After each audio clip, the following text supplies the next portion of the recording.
What's up mga guys? Ngayon, Valentine's nga pala kayo guys. Surprisein ko nga pala si Mami.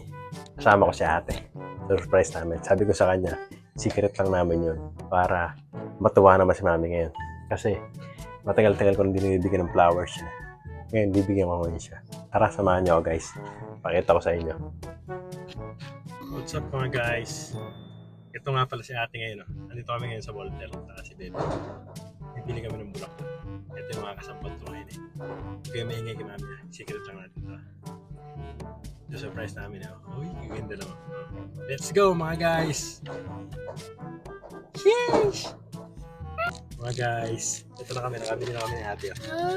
Flowers and Chocolate. Ferrero. chocolate. Ito. Ganito siya nabili namin. Kaubusan kasi malaki. Tara guys, samahan niyo kami.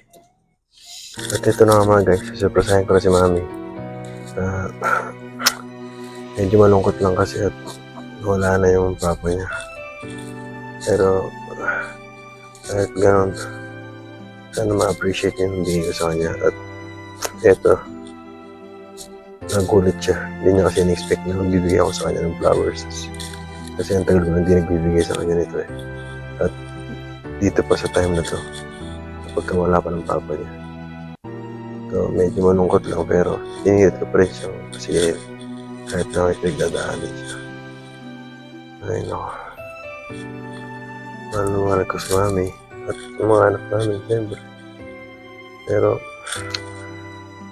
kahit ganun, nang nangyari ngayon, sana naging masaya siya.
Alam nyo, walang rewind sa mundo.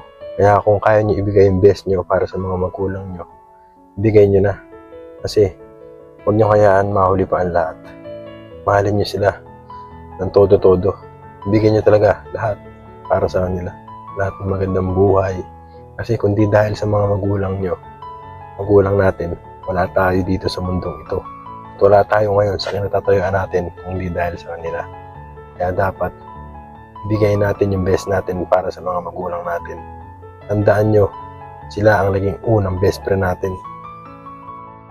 Ang mga magulang ang gumabay sa atin hanggang sa lumaki tayo. Sila ang sumuporta sa atin para mapag-aral tayo. Sila yung nagbigay ng magandang kinabukasan sa atin. At kung may pinagdadaanan naman kayo ng magulang mo, patawarin mo na sila.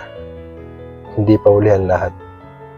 Lahat ng bagay may dahilan kung bakit nila nagawa yun kung meron man. Todo niyo ang pagmamahal niyo sa kanila. Alam niyo guys, isa lang natutunan ko dito. Habang buhay pa yung magulang niyo. Pakita niyo sa kanila na mahal niyo sila. At huwag niyo sila pumabayaan hanggang sa dulo.